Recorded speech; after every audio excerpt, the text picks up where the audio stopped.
नमस्कार दोस्तों, स्वागत है आपका अपना ही यूट्यूब चैनल टुडे एग्जाम पर।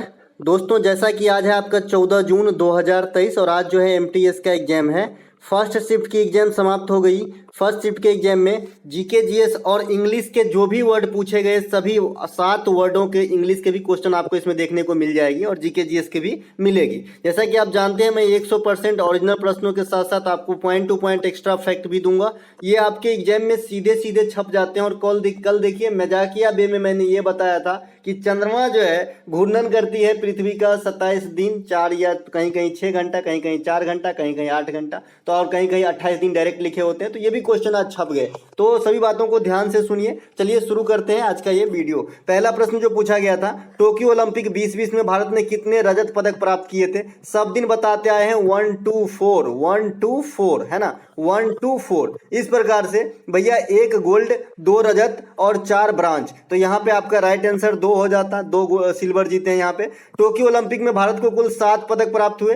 1 गोल्ड जो है ये नीरज चोपड़ा के द्वारा जीता गया। नीरज चोपड़ा क्या खेलते हैं भैया? भाला फेंक खेलते हैं। और ये कितने मीटर भाला फेंका था? आने वाले शिफ्ट में ये पक्का रख लो, काला जवान मेरा, है ना, आने वाले शिफ्ट के लिए रख लीजिएगा ये कितने मीटर जो है भाला फेंका था, है ना। तो ये 87.58 मीटर भाला फेंका था। इसके अलावा नीरज चोपड़ा को गोल्डन बॉय भी कहा जाता है ना, तो ये बात भी ध्यान रखेंगे। नीरज चोपड़ा जो है डायमंड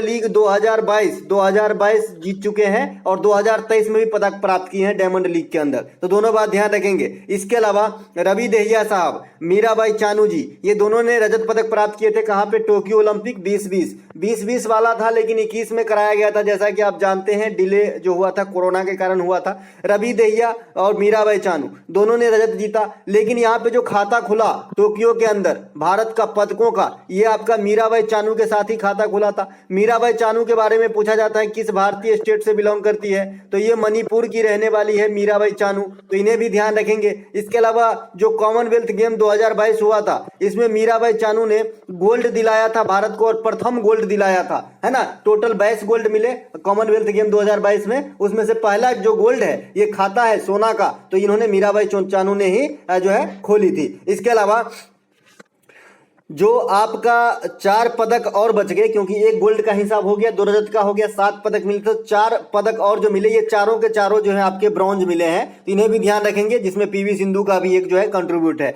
इसके अलावा कंट्रीब्यूशन है। ओलंपिक की शुरुआत 1896 में ग्रीक से हुआ था, ग्रीक यूनान, है ना। इसके अलावा आगामी ओलंपिक 2024 में होगी पेरिस के अंदर, ग्रीष्मकालीन वाली, तो इन्हें भी ध्यान रखेंगे। और जो शीतकालीन वाली होगी ये मिलान में होगी। मिलान कहाँ पे? इटली के अंदर है, तो इसे भी ध्यान रखेंगे। तो ग्रीष्मकालीन वाला यानी इसे मेन ओलंपिक कहा जाता है, ये आपका पेरिस के अंदर होगा। भारत में व्यक्तिगत रूप से जो स्वर्ण पदक जीतने की सिलसिला है ये आपका स्टार्ट किए थे अभिनव बिंद्रा साहब। कहां गए भैया? इधर हैं अभिनव बिंद्रा साहब कहां पर व्यक्तिगत रूप से पदक जीते थे? तो ये आपका बीजिंग ओलंपिक जो कब होती है? 2008 में होती है। यहां पर इन्होंने व्यक्तिगत रूप से शूटिंग के अंदर 10 मीटर वाली राइफल शूटिंग में पहला गोल्ड जीता था और व्यक्तिगत रूप से ये गोल्ड जीतने वाले प्रथम व्यक्ति बने। इससे पहले जो है हॉकी टीम के अलावा किसी और खेल में भारत को गोल्ड नहीं मिला था, समझ गए, है ना। इसके अलावा रजत जीतने वाले प्रथम खिलाड़ी कौन है व्यक्तिगत रूप से? तो राज्यवर्धन सिंह राठौड़, ये मेयर थे, है ना, ये सबसे पहले व्यक्तिगत रूप से जो है सिल्वर जीतने का काम किए थे। इनके अलावा प्रथम महिला जिन्होंने कोई भी पदक ओलंपिक के अंदर जीती हो तो ये आपका कर्नो मल्लेश्वरी है ना। इन्होंने जो है सिडनी ओलंपिक में प्रथम बार महिला होते हुए पदक जीतने का कारनामा किए थे इंडिया के लिए। इसके अलावा 2 ओलंपिक में लगातार पदक जीतने वाली महिला, तो ये बना है पुसरला गोपीचंद सिंधु, पीवी सिंधु, तो इन्हें भी ध्यान रखेंगे, ठीक है। इनके अलावा पुसरला गोपीचंद नहीं है, इनके नाम थोड़ा देख लीजिएगा पीवी सिंधु का, लेकिन पी से पुसरला है ना, सुधार कर लीजिएगा इनका, पीवी सिंधु शॉर्ट में नाम याद रखिए। चलिए, इनके अलावा भारत के प्रथम स्वर्ण पदक जो प्राप्त हुए थे भारत को, ये 1928 में एम्स्टर्डम ओलंपिक हो रहा था, तो हॉकी के अंदर पहली बार भारत को गोल्ड का जो है स्वाद मिला था, ठीक है। और हॉकी के अंदर ही अब तक 8 बार पदक जीत चुके हैं भारत को टोटल 10 ही पदक हैं, जिसमें से 8 हॉकी में और एक आपका अभिनव बिंद्रा के द्वारा और एक आपका नीरज चोपड़ा के द्वारा। तो ये 10 गोल्ड आपके हो गए। ओलंपिक में व्यक्तिगत रूप से सर्वाधिक गोल्ड जीतने वाला खिलाड़ी जो है ये माइकल फेल्प्स हैं। इन्होंने 8 गोल्ड जो एक ओलंपिक में जीतने का कारनामा किए हैं। ये कहाँ के रहने वाले हैं? यूएसए के। किस खेल से संबंधित है? तैराक हैं। इनके अलावा अगला प्रश्न पूछा गया, संविधान के किस भाग में डीपीएसपी नीति निर्देशक तत्व को शामिल किए गए हैं, है ना? तो ये आपका पार्ट 4 में जो है डीपीएसपी को रखा गया है। भाग 2 यानी पार्ट 2 में क्या है? नागरिकता है, जो सिटीजनशिप होती है। इसके अलावा भाग 3 में क्या है? फंडामेंटल राइट है। और ये आर्टिकल कहां से कहां तक कवर कर रही है? 12 से 35 तक के बीच में जो है फंडामेंटल राइट है। फंडामेंटल राइट जो है वर्तमान में कितने हैं? तो 6 प्रकार के हैं। इनका जरा चर्चा करना बहुत जरूरी होता है और मैं हर बार आपको जो है संविधान का 90% रटाने का मैंने ठेका ले लिया हूं, है ना? जितने भी आर्टिकल मैं बार बार दोहरा के आपको याद करा ही दूंगा, क्योंकि ये किसी भी एग्जाम की रीड है। अगर आप खाली संविधान, खाली पॉलिटी को खाली जो जान पढ़ के जाते हैं तो आपको 3 क्वेश्चन इजी वे में बनेंगे जी, 3 क्वेश्चन। और 25 में 3 अगर एक टॉपिक से मिल जाए तो ये बहुत बड़ी बात होती है। इसीलिए संविधान जो है कम से कम आपको आर्टिकल, इस आर्टिकल में क्या है, किस भाग में क्या है, किस अनुसूची में क्या है, ये सब तो जरूर आनी चाहिए, जैसा मेरा मानना है। अगर आपको संविधान के ऊपर कोई भी प्रॉब्लम है, कुछ भी याद होने में या फिर समझने में, तो मैंने संविधान के ऊपर एक आर्टिकल बेस्ड वीडियो बनाया आज से 6 महीने पहले। उस वीडियो को जाके आप वॉच कर सकते हैं, या फिर आज से 2 महीना पहले भी मैंने संविधान के ऊपर बनाया था, उसे भी आप देख सकते हैं। ठीक है, आपको इजी वे में सब कुछ याद हो जाएगा जी, गारंटी है ना।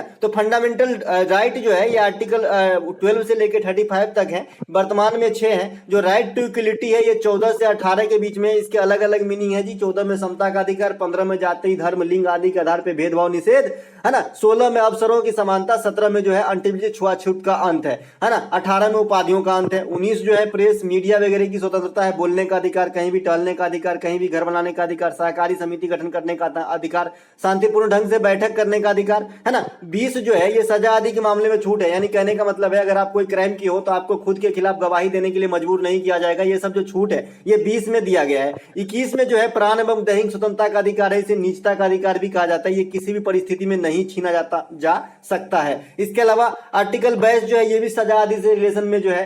आर्टिकल 23 जो है ये मानव तस्करी पे रोक है। और 24 जो है ये मानव जो 14 वर्ष से कम उम्र के बच्चे हैं उसे किसी कल कारखाने में काम पे नहीं लगाया जाएगा। तो 23 और 24 जो है ये शोषण के विरुद्ध अधिकार है। इसके अलावा 25 से 28 तक जो है ये रिलीजन वाली अधिकार है। 29 और 30 जो है ये माइनॉरिटी यानी अल्पसंख्यक वाला अधिकार है।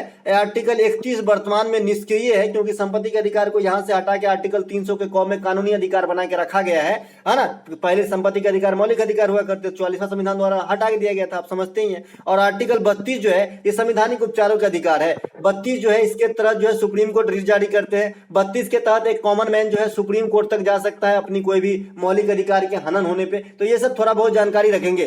जो आप भाग 4 है, जो पार्ट 4 है, जो ये क्वेश्चन का बेस है, डीपीएसपी है, नीति तत्व है, ये आर्टिकल 36 से 51 कवर करते हैं। इसके अंदर जो इंपोर्टेंट आर्टिकल है वो आपको जरूर ध्यान रखना चाहिए। 40, 44, 48, 50, 51, है ना, ये जरूर आपको याद होनी चाहिए जी, है ना। और एक 39 का ए, इतने आर्टिकल जरूर याद होनी चाहिए आपको डीपीएसपी से, है ना। 40 में क्या है? ग्राम पंचायत का गठन। 44 में क्या है? सिविल नागरिक संहिता। 48 में क्या है? गो हत्या निषेध या फिर पर्यावरण का संरक्षण। 50 में क्या है? लोक कार्यपालिका का न्यायपालिका से अलगाव। 51 में क्या है? अंतर्राष्ट्रीय शांति और सुरक्षा को बढ़ावा देना। 39 ए में क्या है? समान विधि एवं निःशुल्क न्याय। ठीक है, चलते हैं आगे। अच्छा, ये डीपीएसपी किस देश के संविधान से लिया गया दादा? तो ये आपका लिया गया जाए, हम सबसे मैंने जो तीनों बताए ना, तीनों बताता हूं। नागरिकता जो लिया गया ब्रिटेन के संविधान से। हमारे इंडिया में कैसी नागरिकता है? एकहरी नागरिकता है, एकल नागरिकता है। मैं बिहार का हूं तो मुझे बिहारी का कोई प्रमाण नहीं है। आई एम इंडियन, मैं इंडियन हूं, ऐसा ही माना जाएगा। मुझे एक ही नागरिकता प्राप्त है, भारत की।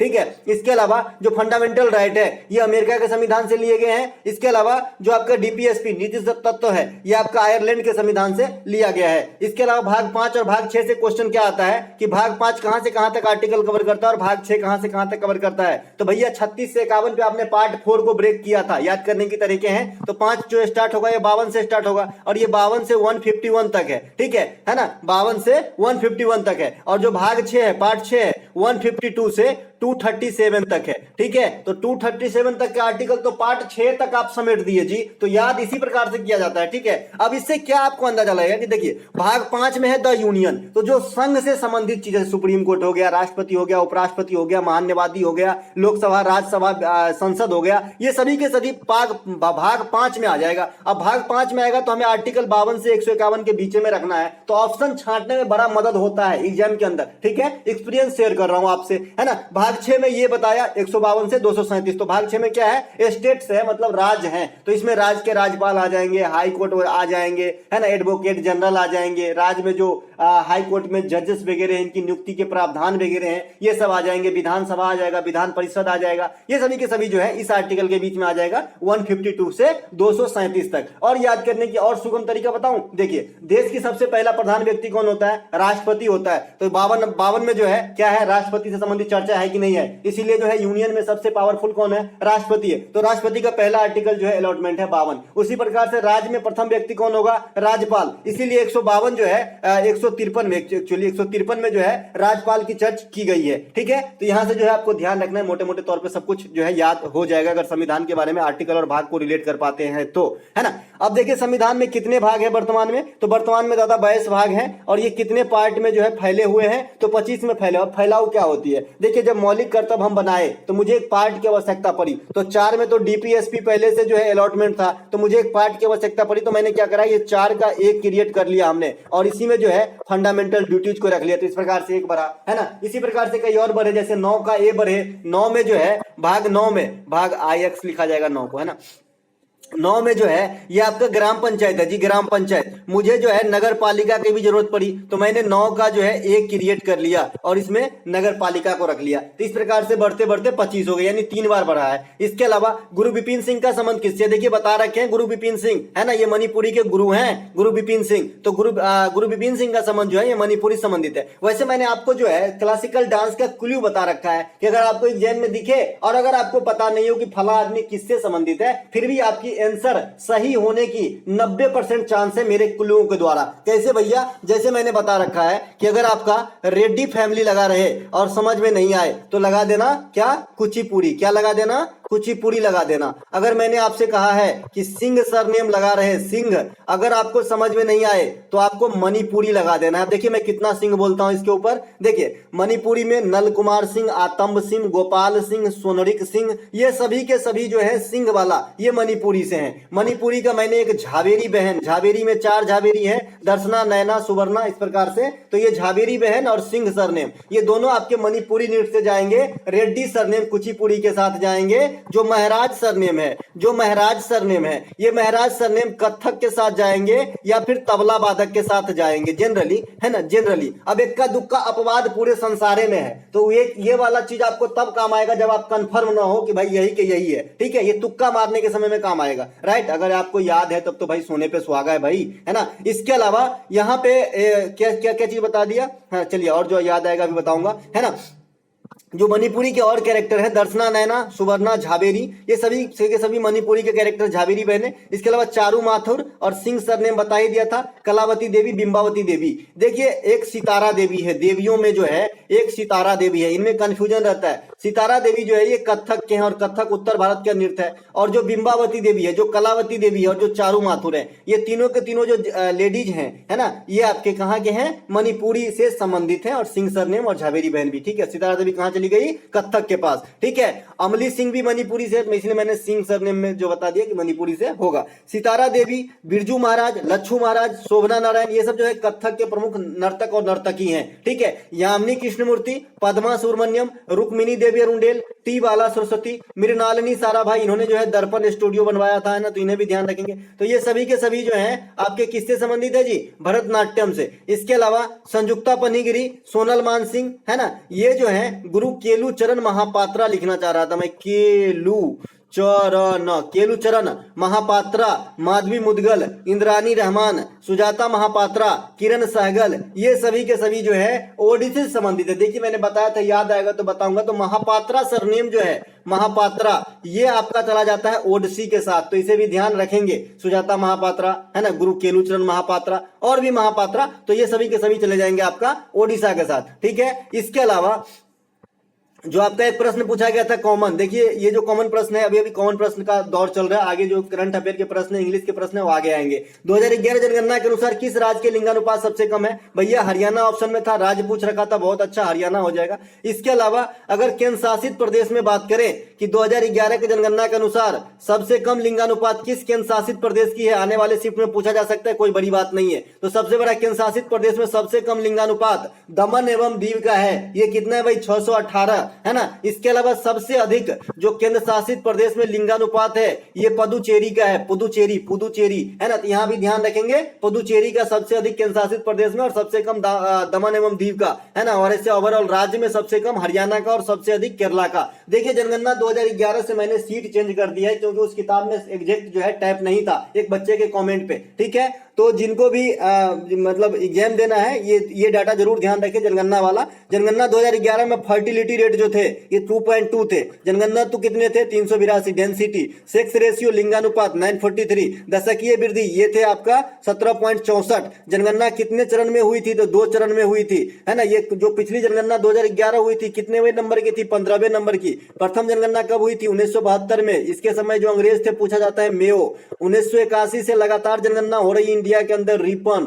आजादी के बाद प्रथम जनगणना हुई थी 1951। अंतिम जनगणना हुई है 2011। जनगणना अंडर प्रोसेस है 2021। तो ये सब बात ध्यान रखेंगे। इसके अलावा सबसे अधिक जनसंख्या ये आपका उत्तर प्रदेश का है, सबसे कम सिक्किम का है ना। सबसे अधिक जो शहरी जनसंख्या है ये महाराष्ट्र का है, सबसे कम शहरी जनसंख्या जो है ये सिक्किम का है। सबसे अधिक ग्रामीण जनसंख्या ये उत्तर प्रदेश का है, सबसे कम ग्रामीण जनसंख्या सिक्किम का है। तो सिक्किम तीनों फॉर्म में अपना स्थान रखता है, ओवरऑल सबसे कम अर्बन, सबसे कम रूरल। तो इन तीनों का आंसर सिक्किम ही है। इसके अलावा परसेंटेज के हिसाब से सबसे अधिक शहरी जनसंख्या ये आपका छोटकू गोवा के अंदर है, तो इसे भी ध्यान रखेंगे। सबसे अधिक लिंगानुपात है ना, सबसे अधिक साक्षरता, सेक्स रेशियो, और जो आपका क्या बोलते हैं इसको, लिटरेसी रेट, ये दोनों हाईएस्ट वाला कौन है? केरला।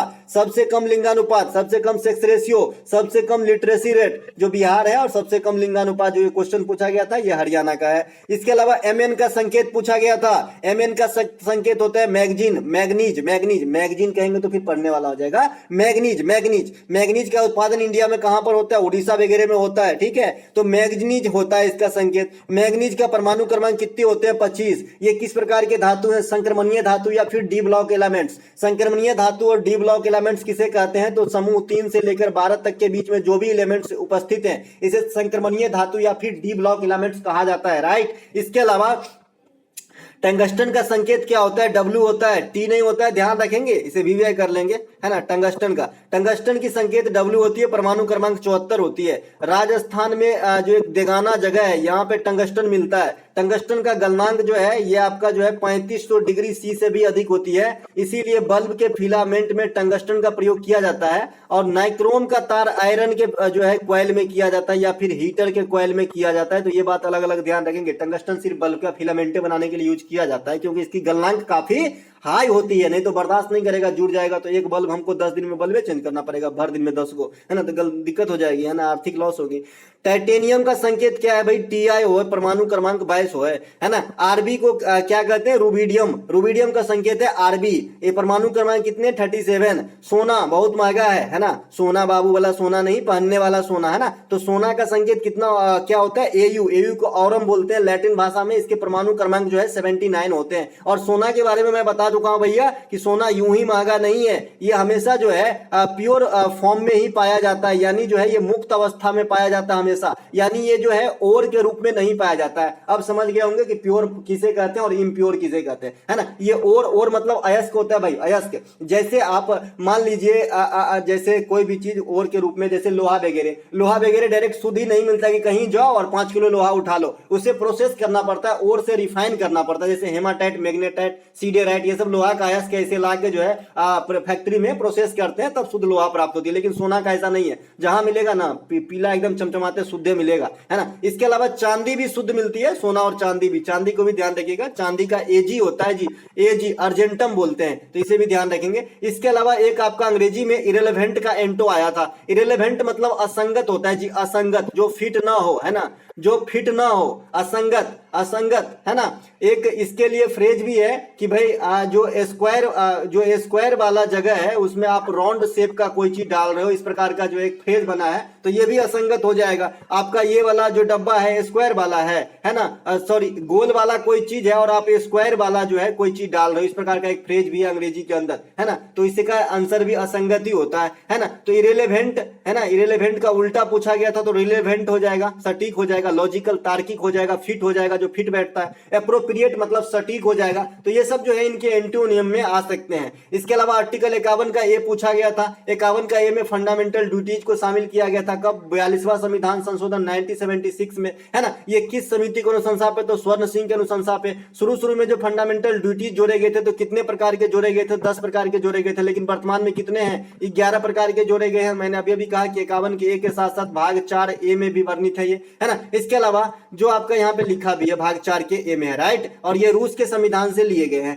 42वां संविधान संशोधन के द्वारा 3 शब्द भी जोड़े गए थे जो आपको ध्यान रखना है। ये थे आपका अखंडता, धर्मनिरपेक्षता, समाजवादी। तो ये तीनों शब्द से भी क्वेश्चन कई दफा देखे गए एग्जाम के अंदर। 42वां संविधान संशोधन को मिनी कॉन्स्टिट्यूशन, लघु संविधान का दर्जा दिया गया है क्योंकि इसमें संसद के कार्यकाल को बढ़ावा दे दिया गया, शिक्षा को संवर्ती सूची में लाई गई, मौलिक कर्तव्य को जोड़ा गया, एक्सेट्रा एक्सेट्रा। चलते हैं आगे, है ना। अगला हमारा क्वेश्चन है, राधा स्वामी सत्संग संस्था की स्थापना किसने की थी? राधा स्वामी सत्संग संस्था की स्थापना शिव दयाल ने किया था। आनंदवन, बाबा आमटे। इसके अलावा अब देखिए, मैं अपने मन से आज इस एरो, एक ही एरो में जो है जितना मेरे मुंह में आते गए मैं सब यहाँ पे लिखता गया, आपको भी थोड़ा सा सुन लेना है। MTS नहीं, लॉन्ग टर्म वाली एक्स्ट्रा फैक्ट है ना जी, ये तो हमारा जो है बीमा टाइप से आप पढ़ रहे हो हमारे से, कि एक बार पढ़िए और लंबे समय तक जो है इसका आपका रिन्यू जनरेट होकर मिलता रहेगा एग्जाम के अंदर, फायदे, है ना, पैसे नहीं मिलेंगे भाई, फायदे मिलेंगे, है ना। तो ब्रह्म समाज, आत्मीय समाज, इनसे जुड़े रहे राजा राम मोहन राय, है राजा राम मोहन राय।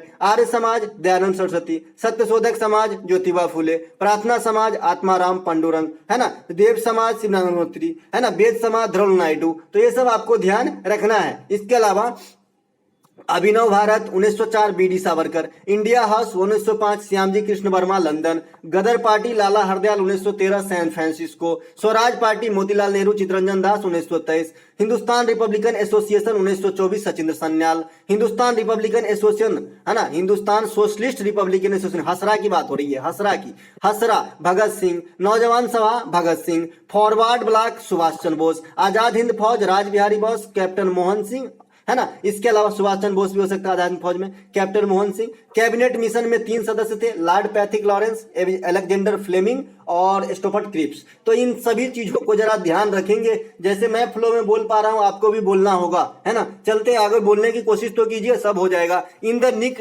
टाइम ऑफ, इस प्रकार के क्वेश्चन आया था, इन द निक टाइम। तो इन द निक टाइम क्या होता है? उचित समय पे आ जाना। जैसे मान लीजिए एक ट्रेन आ रही है, अभी इसमें 3 मिनट ही देरी है, 3 मिनट ही देरी है, और आपका जो रास्ता है वो भी एकदम 3 मिनट की है, आप कट टू कट पहुंच रहे हो। आप जैसे ही पहुंचे ट्रेन ने हॉर्न दे दिया, तो आप अंदर जाके क्या बोलते हो? अरे अच्छा हुआ एकदम समय पे पहुंच गए, है ना। तो ये क्या हो गया? इन द निक टाइम, उचित समय पे आ गए, नहीं तो लफड़ा हो जाता, ठीक है। तो इसे उचित समय पे होता है इन द निक टाइम। जो भी सेंस देता होगा इस प्रकार का राइट आंसर हो जाएगा। एशिया कप महिला 2022 के विजेता कौन है? तो ये भारत है। किसे रौंदा है? तो श्रीलंका को, और श्रीलंका को हराते हुए भारत जो है ये 7वीं बार, महिला टीम वाला 7वीं बार चैंपियन बनी है। श्रीलंका बनी है रनर अप, ठीक है। एशिया कप 2022 पुरुष वाला भी हुआ था, तो इसमें जो है ये दोनों क्रिकेट से संबंधित है भैया, बल्ला और बैट के खेल, बैट तो बल्ले को ही बोलते हैं, बॉल और बैट का खेल है भाई, है ना। तो एशिया कप 2022 पुरुष वाला जो है ये श्रीलंका जीत लिया था। जो रनर अप है महिला वाले में वो जीता है पुरुष वाला, और किसको हराया था? तो पाकिस्तान को, है ना। इसके अलावा ICC अंडर 90 वर्ल्ड कप 2023 महिला वाला, यहाँ महिला लिखा है, विमेन लिखा है, कि विजेता भारत है, उपविजेता इंग्लैंड है, और कहां पे हुआ था? साउथ अफ्रीका के अंदर हुआ था। इसके अलावा ICC T20 world cup 2023 women, यहाँ पे भी वुमेन लिखना पड़ेगा, ये भी मैं महिला वाले का बात कर रहा हूं। तो महिला वाला का विजेता जो है ऑस्ट्रेलिया है और उपविजेता साउथ अफ्रीका है, और ये भी खेल साउथ अफ्रीका में ही हुआ था। देखिए ICC अंडर 90 पुरुष वाला वर्ल्ड कप 2022 में हुआ था, वह वेस्ट इंडीज में हुआ था, और इसके विजेता भी इंडिया है। तो ये सभी बातों को ध्यान रखेंगे। यश धूल वाला इसके अलावा आईपीएल 2023 के विजेता चेन्नई सुपर किंग्स है, 22 वाला विजेता गुजरात टाइटंस है। जो 22 वाला विजेता था ये 23 में उप विजेता बने हैं। फीफा 2022 के विजेता अर्जेंटीना है, उप विजेता जो है फ्रांस है। तो ये सब भी ध्यान रखेंगे। इसके अलावा इंदौर घराने के संस्थापक आपसे पूछ लिया था एग्जामिनर ने इंदौर घराना। अगर आपको याद हो, मैं उस्ताद राशिद खान वाला गाना गा के भी सुनाया था कि आओगे जब तुम वो साजना, है ना, अंगना फूल खिलेगी। उस दिन मैं सारे घराने की बात अपने प्रैक्टिस सेट में कर लिया था। देखिए जीडी में काम नहीं आया, यहां तो काम आ गया। एमटीएस में फर्स्ट फेज में काम नहीं आया, सॉरी, तो यहां तो काम आया, तो काम आएगा जरूर। इंदौर घराने के संस्थापक कौन है? उस्ताद आमिर खान। अगर आपको याद हो, जो हलचल पिक्चर है परेश रावल, उसमें आमिर खान की बात करते हैं तो परेश रावल समझता है कि बड़का आमिर खान, और ये छोटे आमिर खान जो अभी है ना, जो सत्यमेव जयते चलाते हैं, उनकी बात कर रहा होता है ना। तो वहां से भी जो है इस चीज को याद रखा जा सकता है। पूर्वी मुखर्जी, शंकर लाल मिश्रा, ये सब भी आमिर खान के शिष्य हैं। इसके अलावा बनारस घराने के संस्थापक कौन है? पंडित राम सहाय। बनारस घराने में जो जनरली जो कलाकार होते हैं ये किससे संबंधित होते हैं? तो तबला वादन से संबंधित होते हैं। इसके अलावा अब्दुल करीम खान, उस्ताद अब्दुल करीम खान का संबंध जो है किराना घराना से है। किराना घराने के फेमस गायक जो हैं ये आपका पंडित भीमसेन जोशी है, पंडित भीमसेन जोशी। इन्हें भी ध्यान रखेंगे, 2008 में भारत रत्न मिला था। इसके अलावा लखनऊ घराने के संस्थापक कौन है? उस्ताद बख्शू खान। कौन है? उस्ताद बख्शू खान। लखनऊ घराने में जो है कथक नृत्य से ज्यादा संबंधित होते हैं, जैसे पंडित बिरजू महाराज वगैरह। ठीक है, चलते हैं आगे। अगला प्रश्न पूछा गया था, शांति निकेतन की स्थापना किसने की थी? तो रविन्द्रनाथ टैगोर ने की थी। कोई बच्चे बोल रहे हैं इसके ईस्वी पूछा गया था, कोई बच्चे बोल रहे हैं कि ये कब किया, किसने किया था। तो फिलहाल किसने किया था? तो रविन्द्रनाथ टैगोर। ठीक है, इसके अलावा रविन्द्रनाथ टैगोर जो है जनगण मन के रचयिता भी हैं, तो ये बात भी ध्यान रखेंगे। प्रथम भारतीय जिन्हें एशियाई प्रथम भारतीय तथा प्रथम एशियाई, ठीक है, ये भारत में ही नहीं एशिया में प्रथम व्यक्ति थे जिन्होंने नोबेल पुरस्कार जीता था साहित्य के क्षेत्र में 1913 में गीतांजलि राइट के लिए। रविन्द्रनाथ टैगोर को गुरुदेव की उपाधि महात्मा गांधी ने दिया था और महात्मा गांधी को महात्मा की उपाधि रविन्द्रनाथ टैगोर ने दिए थे। ठीक है, इनके अलावा चंद्रमा पृथ्वी का चक्कर कितने समय में पूरा करता है? कल ही बताया था फनी लैंग्वेज में, वो भी है ना। तो ये आपका 27 दिन 4 घंटे, कहीं कहीं 27 दिन 6 घंटे, कहीं कहीं 27 दिन 8 घंटे, कहीं कहीं डायरेक्ट 28 दिन। तो इन तीनों फॉर्म, चारों फॉर्म में से लिखा होता है, डिपेंड करता है कि सबसे सटीक कौन बैठ रहा है ऑप्शन के अंदर। तो 28 दिन भी हो सकता है, 27.6 घंटे भी हो सकते हैं, 29 दिन नहीं होगा और 30 दिन नहीं होगा। ठीक है, इस प्रकार से 27 और 28 के बीच में। इसके अलावा चंद्रमा पृथ्वी का एकमात्र प्राकृतिक नेचुरल सैटेलाइट है। चंद्रमा जो है यहाँ पे सी ऑफ ट्रैंक्विलिटी, शांति का सागर स्थित है। चंद्रमा के अध्ययन को, जो स्टडी ऑफ मून है, इसे हम सेलेनोलॉजी कहते हैं। और रिलेटेड टू मून, देखिए स्टडी ऑफ मून और रिलेटेड टू मून में फर्क है ना। स्टडी ऑफ मून और रिलेटेड टू मून में फर्क है। रिलेटेड टू मून को हम लूनर कहते हैं, जिस प्रकार से रिलेटेड टू सन इसे हम सोलर कहते हैं। रिलेटेड टू सन को हम क्या कहते हैं? सोलर कहते हैं। उसी प्रकार से रिलेटेड टू मून को लूनर कहते हैं। चंद्रमा के अध्ययन को सेलेनोलॉजी कहते हैं। देखिए दादा, एसएससी की तैयारी हमने भी की है, बहुत सारे एग्जाम भी दिए और पास भी किए, तो हमें भी इंग्लिश में जो है ये वन वर्ड सब्स्टिट्यूशन फ्रेज अभी भी करीब बहुत बहुत याद है। अब तो बहुत पुराने हो गए, अब तो पढ़ते ही नहीं है इंग्लिश, है ना, फिर भी ठीक ठाक है ना। तो इस प्रकार से भी आपसे क्वेश्चन कई बार एग्जाम में वन वर्ड सब्स्टिट्यूशन में पूछा गया है। Related to moon is called lunar, related to sun is called solar, है ना।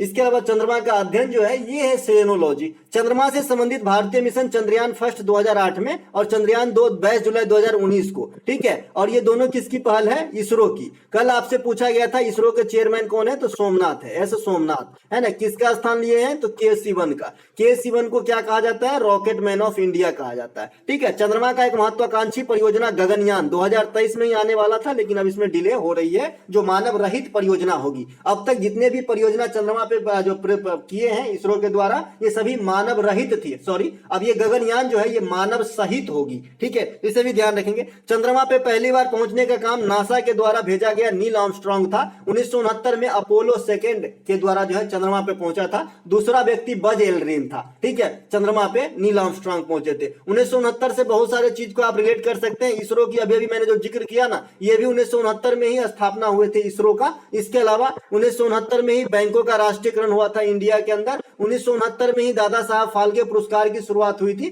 तो ये सभी के सभी जो है आप 1969 से रिलेट कर सकते हैं। बुध ग्रह जो है सूर्य का चक्कर 88 दिन में लगाता है। अब मैं ये नहीं बताऊंगा कि ग्रहों का क्रम क्या है, छोटकू कैसे बड़कू, और क्या क्रम है सूर्य के पास बैठने के लिहाज से, ये मैं अब 3-4 बार समझा चुका हूं, है ना। तो टाइम किल नहीं करना है। चलते हैं आगे। ज्वार भाटा का कारण क्या होता है? तो अट्रैक्शन ऑफ अर्थ एंड सन, है ना। अगर इसमें पृथ्वी, सूर्य और चंद्रमा तीनों का दे रखा है तो बेस्ट ऑप्शन वही होगा, क्योंकि इसके जो है अलग अलग स्वभाव में आंसर बदल जाते हैं लैंग्वेज बदलने से, है ना। कि ज्वार भाटा का कारण क्या है? ज्वार भाटा फिक्स होते हैं, 24 घंटे में 2 बार ज्वार 2 बार भाटे आते हैं। उसके टाइम अंतराल भी फिक्स है, 12 घंटा 26 मिनट के बाद जो है रिपीटिशन होती है। तो अगर ज्वार आया है तो अगला क्या आएगा? भाटा आएगा। तो 12 घंटा 26 को आधा से भाग कर दीजिए, 6 घंटा 13 मिनट के बाद जो है ज्वार के बाद भाटा आता है, फिर ज्वार आता है, फिर भाटा आता है, ठीक है। तो ये जो है सूर्य और आपका पृथ्वी, इन दोनों के अट्रैक्शन तो होते ही होते हैं। अलग अलग ऑप्शन में अगर तीनों के अट्रैक्शन है, सूर्य, चंद्रमा और पृथ्वी, या फिर तीनों के कारण है, तो ये ज्यादा बेटर ऑप्शन चूज करना होगा।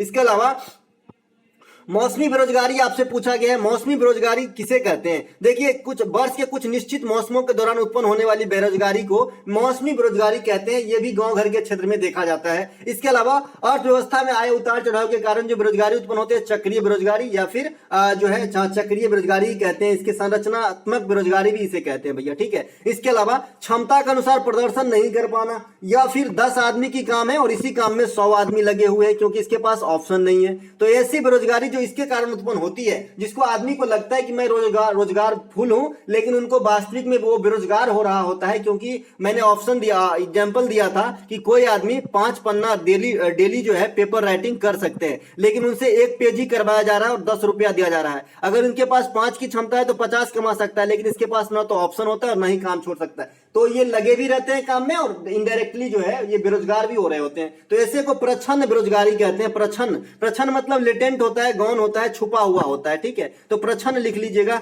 है ना।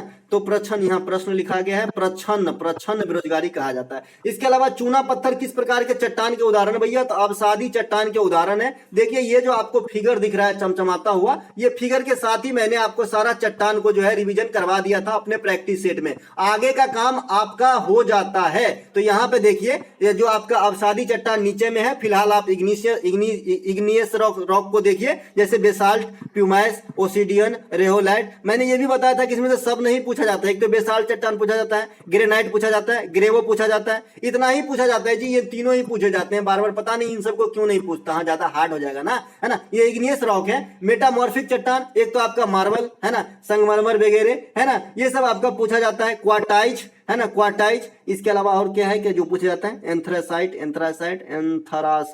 एंथ्रासाइट कोयला का प्रकार है, ये भी पूछा जा सकता है। इसके अलावा अलावा नहीं, यही 2-3 को पूछा जाता है, ठीक है। एगो स्लेट पूछा जाता है, स्लेट। देखिए, कोई भी बात मैं हवा में नहीं बोलता हूँ, कैसे मन में आया कि पूछा जाता है नहीं पूछा जाता है। ये सब जो है देख के और खुद फील करके, खुद वो लाइफ जी के तब आपको बता रहा हूँ दोस्त, है ना। तो मार्बल, है ना, ये आपका क्वार्टाइज और ये आपका स्लेट, ये आपका पूछा जाता है मेटामॉर्फिक से। और संगमरमर का जो है सूत्र पूछा जाता है कैल्शियम कार्बोनेट, तो ये भी मेटामॉर्फिक चट्टान का उदाहरण है डायरेक्टली, तो इसे भी ध्यान रखेंगे। इसके अलावा अवसादी चट्टान, अवसादी में मैंने आपको बता रखा है कि इसमें जो है पेट्रोलियम पदार्थ पाया जाता है। एक पेट्रोलियम पदार्थ जो है अवसादी चट्टान में पाया जाता है, सेडिमेंट्री रॉक में पाया जाता है। तो इसमें आपका चूना पत्थर जैसे सैंडस्टोन यहाँ पे लिखा हुआ है ना। इसके अलावा जो आपका सेल है ये भी आ जाएगा, है ना। तो ये दोनों को ध्यान रखेंगे, बाद में ये दोनों ज्यादा पूछा नहीं जाता है, ठीक है। इसके अलावा एक आपका कंट्रीब्यूट का स्पेलिंग मिस्टेक पूछा गया था। तो भैया कंट्रीब्यूट का CONTRIBUT, कंट्रीब्यूट मतलब होता है अपनी अपनी हिस्सा, है ना। तो ये बात भी ध्यान रखेंगे, कंट्रीब्यूट मतलब अपनी अपनी हिस्सा। जैसे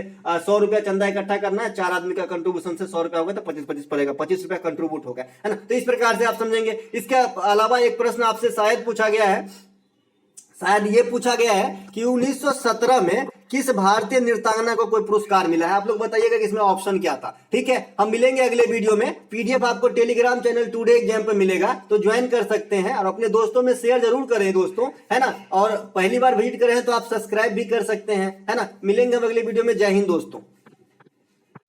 नमस्कार दोस्तों, स्वागत है आपका अपना ही यूट्यूब चैनल टुडे एग्जाम पर। दोस्तों, जैसा कि आज है आपका 14 जून 2023 और आज जो है MTS का एग्जाम था, सेकेंड शिफ्ट की भी एग्जाम समाप्त हो गई है।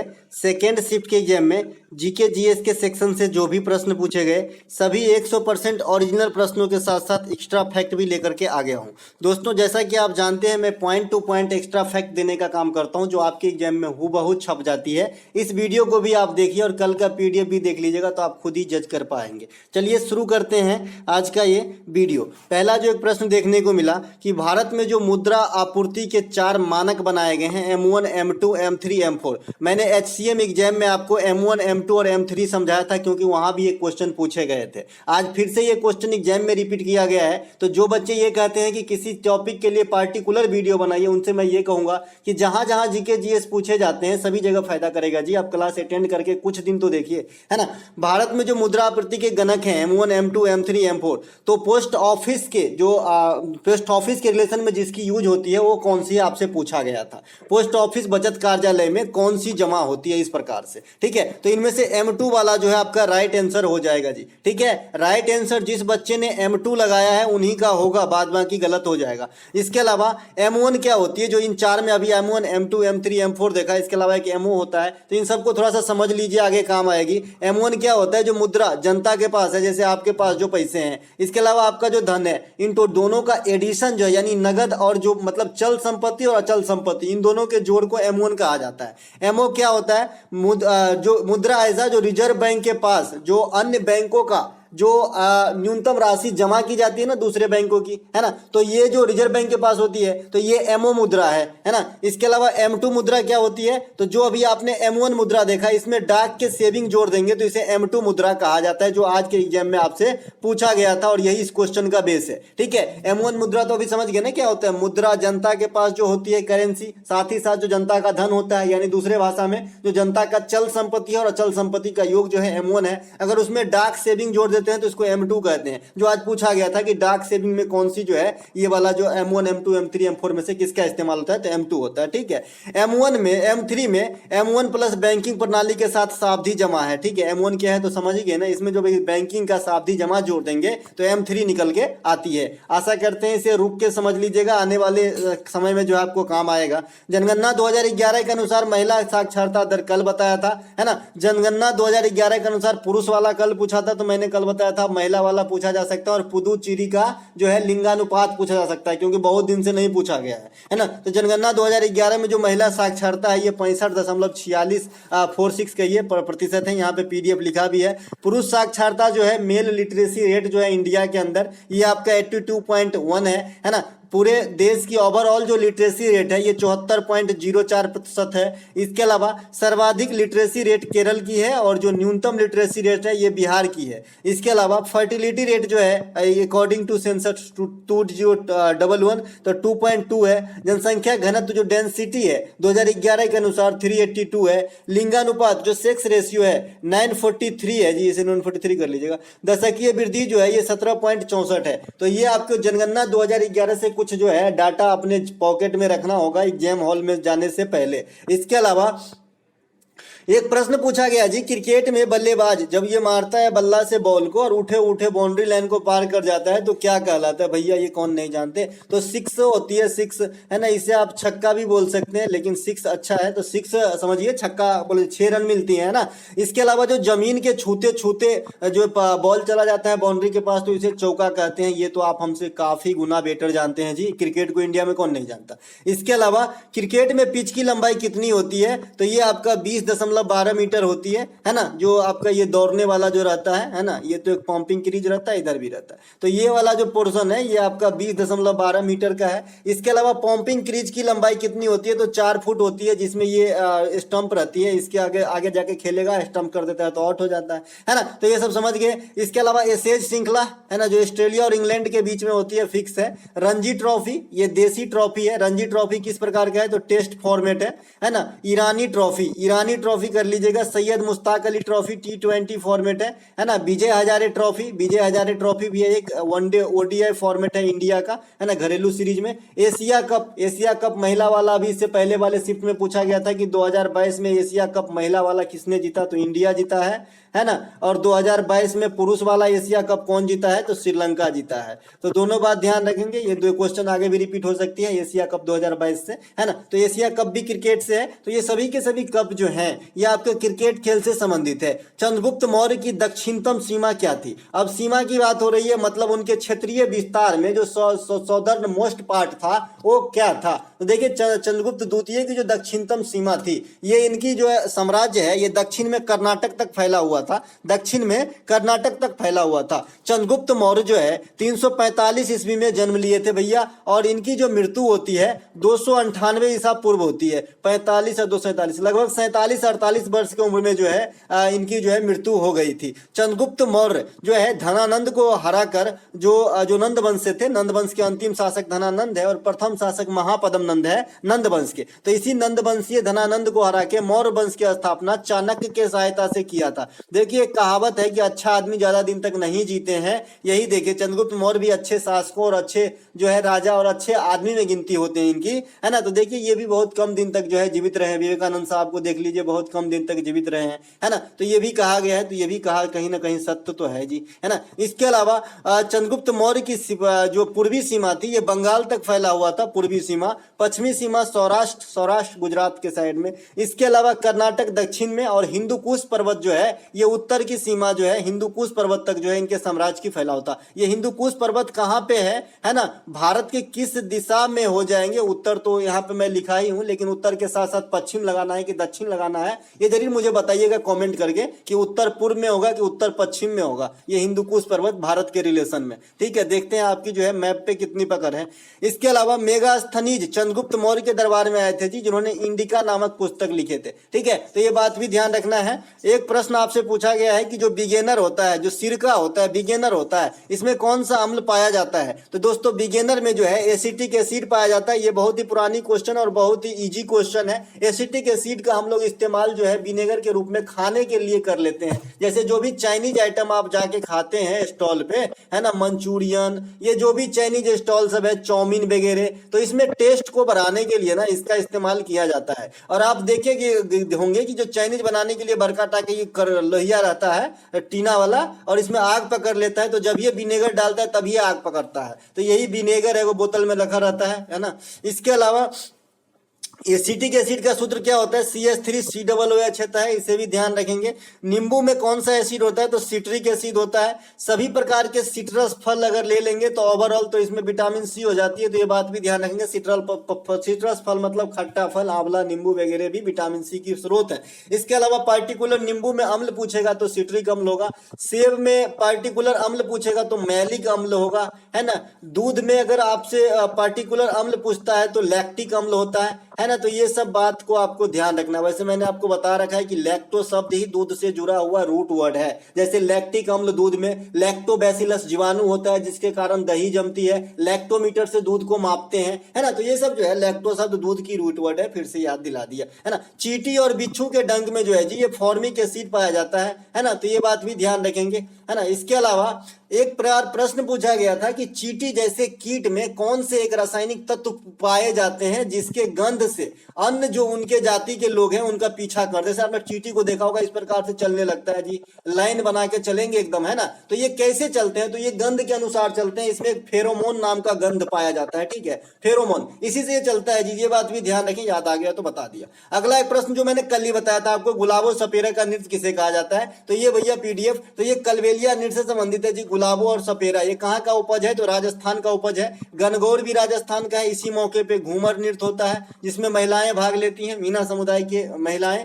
13 ताली, कलबेलिया, ये गुलाबो सपेरा हो गया, घूमर इन्हीं के मौके पे होता है। कठपुतली, चंग, ये सभी के सभी जो है राजस्थान से संबंधित जो है नृत्यों में से हैं, तो इन्हें भी ध्यान रखेंगे। एक बच्चे राजस्थान बताएं, एक बच्चे तो कजरी बताए। तो अब बताइएगा मुझे कि क्या दोनों नृत्य आ गए थे, है ना। आ भी सकते हैं भाई, जब 3-3 किताब पूछा जा सकता है, 3-3 आर्टिकल पूछा जा सकता है, तो 2 नृत्य क्यों नहीं पूछे जा सकते। हम नृत्य कोई गुनाह थोड़ी ना किया है ना। तो कजरी भी पूछा गया है, कजरी भी बता रखे हैं जी। पहले जब मैंने यूपी का आपका चरकुला बताया था, याद कीजिए, रासलीला कजरी बताया था ना, तो चरकुला के साथ साथ ये भी याद रखेंगे कजरी भी जो है आपका उत्तर प्रदेश का है जी। उत्तर प्रदेश में अन्य जो लोक नृत्य है ये आपका रासलीला है। रासलीला में आपको जो है आश्चर्य नहीं लगना चाहिए, ये गुजरात के भी हैं और रासलीला मणिपुर के भी हैं। तो रासलीला गुजरात, मणिपुर और उत्तर प्रदेश ये तीनों जगह होती है जी, है ना। इसके अलावा रासलीला कजरी, चारकुला, ये नौटंकी, चैता, जद्दा, ये सभी के सभी उत्तर प्रदेश के जो है फोक डांस हैं। इसके अलावा उत्तर प्रदेश के जो फेस्टिवल हैं ये मकर संक्रांति, तो ये पार्टिकुलर सिर्फ उत्तर प्रदेश के नहीं है, ये उत्तर भारत में मनाए जाते हैं, ये बिहार में भी मनाए जाते हैं, है ना। इसके अलावा देव दिवाली, ये दिवाली के 14 दिनों के बाद होती है। फेज 10 एसएससी 2022 में ये क्वेश्चन पूछा गया था कि देव दिवाली दिवाली के कितने दिनों की बात होती है, तो 14 दिनों के बाद। और कहां पर होती है, तो बनारस उत्तर प्रदेश में होती है, जहां पे धामे के स्तूप है ना, जहां पे काशी विश्वनाथ मंदिर है ना। इसके अलावा खिचड़ी का त्योहार ये जो है ये भी आपका जो है उत्तर प्रदेश में इस नाम से जानते हैं जी, खिचड़ी, खिचड़ी, है ना। इसके अलावा सुआ, कर्मा, राउत नाचा, पंथी, झूमर, पंडवानी, ये सभी के सभी छत्तीसगढ़ से संबंधित में पंथी आपसे कल पूछा है, तो इसे भी ध्यान रखेंगे सुआ और कर्मा को। इसके अलावा कोली, कोली जो है मैंने बताया था, कोली एक समुदाय है महाराष्ट्र के अंदर। जैसे अपने गांव घर में जो सहनी समुदाय होते हैं, यानी जो मछली का काम करते हैं, मछली पालने का या फिर मछली पकड़ने का, तो ऐसे ही कोली समुदाय होते हैं महाराष्ट्र में। तो इनका एक डांस होता है कोली डांस। इसके अलावा तमाशा, लावनी, लेझिम, ये सभी महाराष्ट्र से संबंधित है। शिवाजी उत्सव, गणपति उत्सव, ये भी महाराष्ट्र में। महाराष्ट्र में एलोरा, अजंता, एलिफेंटा की गुफा है। महाराष्ट्र में गेटवे ऑफ इंडिया है। महाराष्ट्र में महाबलेश्वर है। तो ये सभी महाराष्ट्र में जो है आपका जो है पर्यटक स्थल और जीके के फैक्ट है भाई। इसके अलावा कृष्णा नदी का उद्गम कहां से होती है, तो भैया अभी सब दिन बताते हैं कृष्णा नदी, महानदी और गोदावरी, इन तीनों नदी को हमेशा बताते हैं प्रायद्वीपीय भारत को रिलेट करके, ठीक है। कृष्णा नदी का उद्गम जो है ये महाराष्ट्र से पीडीएफ लिख लो, इसे पीडीएफ लिख लो। कृष्णा नदी की उद्गम जो है महाराष्ट्र के महाबलेश्वर जो है हिल स्टेशन, वहां से होती है। कृष्णा नदी प्रायद्वीपीय भारत की सेकंड जो है लार्जेस्ट जो है नदी है। तो पहला कौन है, तो पहला गोदावरी है। गोदावरी कहां गई, यहां गई। ये कहां से निकलती है, नासिक से निकलती है। नासिक के कहां से, त्रिमकेश्वर से, ठीक है। तो इसे गोदावरी को जो है प्रायद्वीपीय भारत का सॉरी दक्षिणी गंगा कहा जाता है, दक्षिणी गंगा कहा जाता है, तो इसे भी ध्यान रखेंगे। और गोदावरी को प्रायद्वीपीय भारत की सबसे बड़ी नदी भी कही जाती है। तो सबसे बड़ी हो गई प्रायद्वीपीय भारत की गोदावरी, दूसरा सबसे बड़ा हो गया कृष्णा और तीसरा सबसे बड़ा हो गया महानदी, ठीक है। तो ये बात भी ध्यान रखेंगे। अब ये कृष्णा नदी जो है ये कहां कहां से निकलती है, तो ये कहां कहां बहती है, तो भाई महाराष्ट्र से निकल के कर्नाटक जाती है, आंध्र प्रदेश होते हुए बंगाल के खाड़ी में समाती है। इसके अलावा बंगाल की खाड़ी में गिरने वाली नदियों को आपको नहीं भूलना है, एग्जामिनर भूल गया है, कल भी नहीं पूछा और आज भी नहीं पूछा, हो सकता है बिजी होंगे, लेकिन ये पूछेगा जरूर कि बंगाल की खाड़ी में कौन सी नदी गिरती है और अरब सागर में कौन सी नदी गिरती है। मैंने पहले भी बता रखा है, बंगाल की खाड़ी में 5-6 को ध्यान रखना है, इंपोर्टेंट वाली, है ना। स्वर्णरेखा, कृष्णा, कावेरी, महानदी, है ना, समगोका, गोदावरी, गंगा, इस प्रकार से आपको याद रखना है ना, जो आपके बंगाल के खाड़ी में गिरते हैं। बाद बाकी जो आपको है जैसे नर्मदा, ताप्ती, है ना, माही, ये सब अरब सागर ये नदी है। इसके अलावा जो आपका गांधी इरविन समझौता कब हुआ था, ये प्रश्न पूछा गया था एग्जैक्ट, खाली गांधी इरविन समझौता ही पूछा गया था, या फिर इसमें क्या बहस हुई थी ये पूछा गया था, या फिर ये किस राउंड टेबल के बाद हुआ था ये पूछा गया था। लेकिन गांधी इरविन का नाम आया जरूर है। तो आप लोग बताइएगा कि ये 100% क्वेश्चन क्या था जिनका एग्जाम था आज सेकेंड शिफ्ट में, तो यही था क्या एग्जैक्ट। तो ये 1931 में होती है गांधी इरविन समझौता। गांधी इरविन समझौता को दिल्ली समझौता के नाम से भी जाना जाता है, तो ये बात भी ध्यान रखेंगे। पूना पैक्ट या फिर गांधी अंबेडकर समझौता 1932 में होती है। इसके अलावा 1930, 1931, 1932 ये तीनों गोलमेज सम्मेलन के ईस्वी हैं। हाँ, तीनों गोलमेज सम्मेलन के समय जो है ब्रिटेन के प्रधानमंत्री कौन थे, 2 करोड़ बार पूछा गया है, तो रैमजे मैकडोनाल्ड, रैमजे मैकडोनाल्ड ये थे आपके तीनों राउंड टेबल के समय जो है ब्रिटिश पीएम। इसके अलावा जो तीनों गोलमेज सम्मेलन हुए, जो तीनों राउंड टेबल कॉन्फ्रेंस हुआ, उसके समय जो कौन से भारतीय अटेंड करने गए थे, तो भीमराव अंबेडकर गए थे, तो इन्हें भी ध्यान रखेंगे, ये तीनों गोलमेज सम्मेलन में जो है पहुंचे थे। इसके अलावा नीति आयोग से एक प्रश्न आया है, लेकिन प्रश्न क्लियर नहीं है, तो आप लोग मुझे बताएंगे कि ये प्रश्न कौन सा था। फिलहाल मैं आपको बता दूं, नीति आयोग जो है 2015 से जो है आया है प्रचलन में। यह स्थान लिया है जी आपका योजना आयोग का। नीति आयोग का जो वर्तमान में अध्यक्ष हैं ये तो पीएम ही होते हैं। उपाध्यक्ष जो है ये सुमन बेरी हैं, और सीईओ जो है ये BVR सुब्रमण्यम है ना। इसके अलावा नीति आयोग जो है नीति आयोग जो है इसका फुल फॉर्म भी पूछा जा सकता है भाई, है ना। तो सब ध्यान रखेंगे, नीति आयोग के पहले अगर उपाध्यक्ष पूछा जाता है तो अरविंद पनघड़िया, पहले सीईओ तो सिंधु श्री खुल्लर, या फिर महिला सीईओ तो सिंधु श्री खुल्लर। इसके अलावा टोक्यो ओलंपिक 2020 में ब्रॉन्ज पदक कितने मिले थे भैया? 4। इससे पहले वाले शिफ्ट में सिल्वर पूछा था, तो यहीं पर ये सारा एक्स्ट्रा फैक्ट जो मैंने दिया था वहीं का ये कॉपी पेस्ट कर लिया हूं सीधा, है ना। जो किया हूं सो किया हूं भैया, यहाँ टाइम बचाने का काम किया हूं। अब यही चीज मैं दोबारा लिखता तो बहुत टाइम लगता है, इसीलिए क्या है जो मैंने पहले इसके सेम क्वेश्चन आ गया ना, उसमें सिल्वर पूछा था, इसमें ब्रॉन्ज पूछा था, तो पढ़ाने की तो यही फायदा है कि मैं सब कुछ बता देता हूं, तो कुछ भी पूछेगा उस टॉपिक से दोबारा तो आपको जो है छूटने की संभावना नगण्य हो जाती है दोस्त, है ना। टोक्यो ओलंपिक में 7 पदक प्राप्त हुए थे। एक नीरज चोपड़ा के द्वारा गोल्ड भाला फेंके थे 57.88 मीटर, इस मीटर को जरूर याद रखिएगा, कई बार पूछा गया है। नीरज चोपड़ा के बारे में मैं उसमें भी बताया था कि डायमंड लीग 2022 के विजेता है, और 2023 में भी जो है इनमें पदक प्राप्त किए डायमंड लीग के अंदर। रवि दहिया और मीराबाई चानू के द्वारा 2 रजत जीते गए, 4 ब्रॉन्ज जीते गए, जिसमें पीवी सिंधु का भी जो है एक आपका कंट्रीब्यूशन है।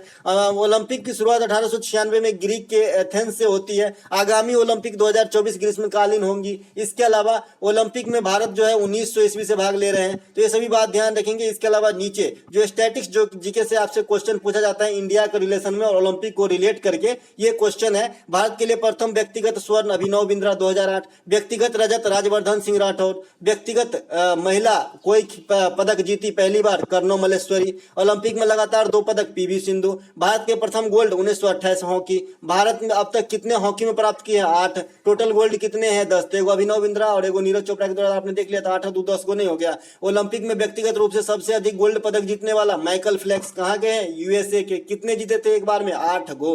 बाप रे बाप, इंडिया के पूरे हॉकी के 8 गो है, एक के ओलंपिक में जीत लिया 8 गो। इसके अलावा ब्रिटिश ईस्ट इंडिया कंपनी की गतिविधियों से संबंधित रेगुलेटिंग एक्ट कब पारित किया गया? तो भैया ये 1973 में किया गया था। 1957 में प्लासी का युद्ध होता है रॉबर्ट क्लाइव बंगाल के नवाब के बीच। इसके अलावा 1909 में मॉर्ले मिंटो सुधार होता है, ये भी ध्यान रखना है। इससे पूछा जाता है कि सबसे पहले सांप्रदायिक चुनाव, सबसे पहले सांप्रदायिक मतदान या सांप्रदायिक चुनाव किस अधिनियम में लाया गया? तो मॉर्ले मिंटो सुधार अधिनियम 1909 में। एक पिट्स इंडिया एक्ट काफी बार पूछा जाता है जो 1784 में लागू हुआ था, पिट्स इंडिया एक्ट, तो इसे भी ध्यान आपको रखना है। इसके अलावा निम्नलिखित में से मानव द्वारा बनाया गया पहला खाद कौन सा? इस प्रकार से प्रश्न आया है, तो यूरिया है। ये इसका निर्माण बोल्हर ने किया था। यह एक नाइट्रोजनी उर्वरक है यूरिया। इसका सूत्र की बात करेंगे CH4N2O होता है ना। इसके अलावा जो आपका भोपाल में गैस त्रैसदी हुआ था, MIC methyl isocyanide gas leak हुआ था 1984 में, 2-3 दिसंबर 1984 को, तो उसमें जो है किस फैक्ट्री में आग लगी थी? ये क्वेश्चन रख लीजिए, आ जाएगी, क्योंकि यूरिया को अगर छुआ है तो इसको भी छुएगा। तो वो यूनियन कार्बाइड फैक्ट्री में आग लगा था, ठीक है। सॉरी, गैस रिसाव हुआ था, आग नहीं लगा था जी, गैस रिसाव हुआ था, बहुत से लोग मर गए थे। इसके अलावा निम्नलिखित में से कौन सी पुस्तक अरविंद अडिगा के द्वारा नहीं लिखा गया है? इस प्रकार के प्रश्न देखने को मिले हैं।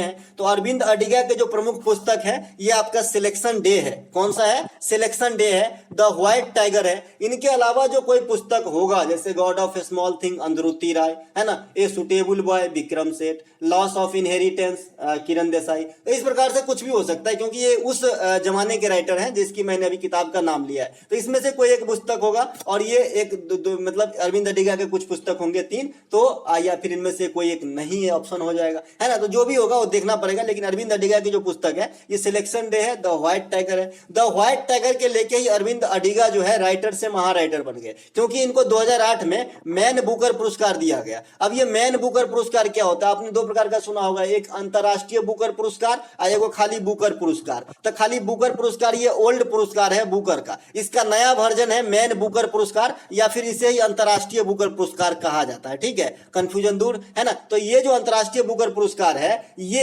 इंग्लिश के साथ साथ या इंग्लिश भाषा में किसी भी भाषाओं के पुस्तक के अनुवाद हेतु दिया जाता है। और ये जो मैन बुकर पुरस्कार है ये 2005 ईस्वी में शुरू किया गया था, ठीक है। तो ये बात भी ध्यान रखेंगे। और जो 2022 के लिए मैन बुकर पुरस्कार यानी अंतरराष्ट्रीय बुकर पुरस्कार दिया गया है, ये आपका गीतांजलि श्री को रेत की समाधि पुस्तक के लिए दिया गया है, जो भारतीय ही राइटर है उत्तर प्रदेश के, तो इसे भी ध्यान रखेंगे। इसके अलावा जो बुकर पुरस्कार है ओरिजिनल वाला, ये 2022 के लिए करुणा सेहान तिलका को दिया गया है, जो श्रीलंका के हैं, और इनके किताब का नाम है द सेवन मून ऑफ माली अल्मेरा। ठीक है, तो इस प्रकार के लिए अगला को प्रश्न पूछा गया था कि तमिलनाडु के मंदिर ऐरावतेश्वर का निर्माण किस वंश के राजा ने करवाया था? तो भैया ये चोल शासक ने करवाए थे। कौन करवाए थे? चोल वंश के राजाओं ने करवाए थे। अब आते हैं चोल वंश के राजा जो अलग से मंदिर बनवाए तंजौर में बृहदेश्वर मंदिर, तो इनका नाम है राजराज प्रथम। इसका डायरेक्ट नाम ही पूछते हैं, इनका नाम इस मंदिर को राजराजेश्वर मंदिर भी कह देते हैं इन्हीं के नाम पे। ठीक है, तो राजराजेश्वर मंदिर कहिए या बृहदेश्वर मंदिर कहिए या तंजौर का मंदिर कहिए, इसका निर्माण चोल शासक राजराज प्रथम ने करवाया था। देखिए कांची में एक कैलाशनाथ का मंदिर है जिसका निर्माण नरसिंह वर्मन सेकेंड ने करवाया था। वहीं पर एक कांची का मंदिर एक कैलाश का मंदिर जो है आपका महाराष्ट्र में भी है, तो ये बनवाए थे जी राष्ट्रकूट शासक। ठीक है, तो दोनों बात ध्यान रखेंगे। एक प्रश्न यहां से पूछा गया है कि गिरफ्तारी और विरोध के संरक्षण किस आर्टिकल से संबंधित है? तो भैया आर्टिकल 20 और 22 ये दुइये को आर्टिकल है जो आपको गिरफ्तारी या सजा आदि के मामले में छूट मैंने सब दिन बताते आया है। सजा आदि के मामले में छूट की बात जो है 20 और 22 में ही कही गई है। ये फंडामेंटल राइट के अंतर्गत आ गया है, और इससे पहले वाले शिफ्ट में भी हमने समझाया था। जहां पे आर्टिकल 51A पूछा गया था वहीं पे मैंने सारे आर्टिकल को समझा दिया था, क्योंकि मुझे पता है मौलिक कर्तव्य से क्वेश्चन पूछा है तो मौलिक अधिकार से भी आएगा। ठीक है, तो 20 और 22, तो भैया 20 में क्या है कि आपको जो मैं बता रखा हूं कि मोटे मोटे तौर पे समझिए कि मान लीजिए कि मैंने कोई क्राइम किया है, मुझे पुलिस पकड़ लिया है, तो खुद को प्रेशर नहीं मारेगा कि भाई तुम बोलो किया ही हो किया ही हो किया हो, उन्हें साबित करना होगा। मैं ना भी बोल सकता हूं, है ना। तो यानी खुद के क्राइम के लिए खुद को गवाही बनने से बचाव है आर्टिकल 20। आर्टिकल 22 जो है सजा आदि के मामले में छूट है, तो ये भी रिलेटिव है। तो आपके ऑप्शन में 22 दिया गया था और इस क्वेश्चन के लिए यही राइट आंसर करना होगा। ठीक है, इसके अलावा जो है किताब उल हिंद के लेखक कौन है ये भी पूछा गया है। तो भैया अल बरूनी है किताब उल हिंद के लेखक। इसी प्रकार से अगर ये पूछा है तो अब पूछेगा कि भारत का तोता किसे कहा जाता है, क्योंकि इन दोनों को एक के बाद पूछा जाता है। देखिए एग्जामिनर के पास ही मेरे ख्याल से एक डायरी होगा स्टैटिक्स जीके जीएस का कि भैया इस पन्ने से एक लिए हैं, 3 साल पहले लिए थे, अब इस पन्ना को उल्टा लो, इसमें से एगो डाल दो, है ना। तो मुझे ऐसा लगता है। ठीक है, तो किताबुल हिंद के लेखक अल बरूनी है। तो अब पूछेगा तूतिए हिंद किसे कहा जाता है। आप लोग मुझे कमेंट करेंगे भारत का तोता किसे कहा जाता है या तूतिए हिंद किसे कहा जाता है। अगला एक प्रश्न पूछा गया था, ए दिल है मुश्किल के गीत जो है चन्ना मेरे या, है ना। तो ये दिल है मुश्किल के गीत किसने गाया है? तो भैया ये अरिजीत सिंह गाया है ना। अरिजीत सिंह समझते हैं ना, अरिजीत सिंह को सभी का जो है सभी तो इनके दीवाने ही होते हैं। ये जो चन्ना मेरे या गीत है इसके गाने के रचयिता जो है प्रीतम है, तो ये बात भी ध्यान रखेंगे, प्रीतम बरकार का केस वाला। इसके अलावा गिरफ्तारी के जो समय बचत, अभी मैं यही चीज बताया हूं, इससे पहले भी बताया हूं कि जो आर्टिकल 22 ऑप्शन में दिया गया था यही राइट आंसर है। गिरफ्तारी के संबंधित बचाव हेतु किस अनुच्छेद में प्रयोग किया जाता है? आर्टिकल 22 आपका कहता है कि आपको जो है अगर गिरफ्तार कर लिए गए हैं तो अपने बचाव में सफाई देने से आपको वंचित नहीं किया जाएगा। जैसे अब समझाने पर चलिए, गिरफ्तारी से जैसे मैं गिरफ्तार हो गया तो मुझे बचाव के लिए क्या किसी लॉयर किसी वकील को हायर करना होगा ना, तो ये सब चीज से आपको वंचित नहीं किया जाएगा। और फिर अगर ये नहीं करते हैं, अगर आप फ्री वाला लेना चाहते हैं तो 39A में ये भी व्यवस्था है, समान विधिक एवं निःशुल्क न्याय की व्यवस्था करवाएगी सरकार आपके लिए जी। इसके अलावा अनुच्छेद 20 में जो है ये खुद को मजबूर नहीं किया जा सकता है किसी को जो है खुद की गवाही देने के लिए। तो दोस्तों ये थे आज के सेकेंड शिफ्ट में आए हुए वीडियो का एगो जोरदार गहन वाला एनालिसिस। अगर आपको अच्छा लगता है तो लाइक कर लीजिएगा। हम मिलेंगे अगले वीडियो में, तब तक के लिए जय हिंद दोस्तों।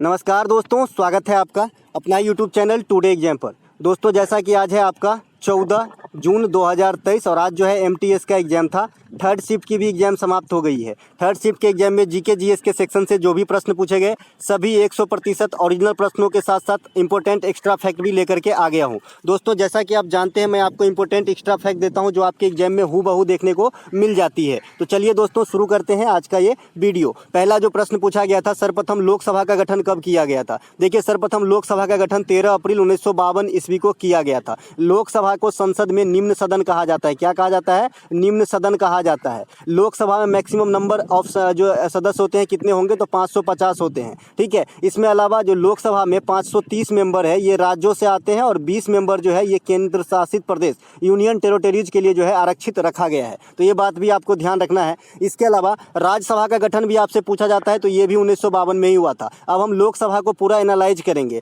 लोकसभा के प्रथम अध्यक्ष कौन थे? गणेश वासुदेव मावलकर। अगर आपसे प्रथम उपाध्यक्ष पूछे तो अनंत संयम जो है लोकसभा के प्रथम जो है वाइस प्रेसिडेंट थे, यानी उपाध्यक्ष थे, तो इसे भी ध्यान रखेंगे। इसके अलावा जो वर्तमान में लोकसभा चल रही है ये आपका 17वीं लोकसभा चल रही है। कैमी लोकसभा चल रही है? 17वीं लोकसभा चल रही है, जिसके वर्तमान अध्यक्ष कौन है? ओम बिरला है। तो ये बात भी आपको ध्यान रखना है। इसके अलावा 2024 में फिर से चुनाव जो है करीब है अगले साल। इसके अलावा लोकसभा में न्यूनतम उम्र सीमा जो है एंट्री के लिए कितनी चाहिए? 25 वर्ष। और राज्यसभा में न्यूनतम उम्र सीमा का जो है कोरम कितना रखा गया है? तो 30 वर्ष। लोकसभा में जो अधिकतम सदस्यों की संख्या है 550 और राज्यसभा में जो अधिकतम सदस्यों की संख्या है 250। तो दोनों बात ध्यान रखेंगे। इसके अलावा लोकसभा में पहले प्रेसिडेंट के द्वारा आर्टिकल 331 के द्वारा 2 एंग्लो इंडियन की नियुक्ति की जाती थी, लेकिन 104वां संविधान संशोधन के द्वारा इस प्रकार के प्रावधान को हटा दिया गया, एंग्लो इंडियन वाला। साथ ही साथ 104वां संविधान संशोधन के द्वारा लोकसभा में अनुसूचित जाति और जनजाति के जो आरक्षण था उनको 10 वर्ष के लिए और इंक्रीज कर दिया गया। तो इन दोनों बात को आपको ध्यान रखना है।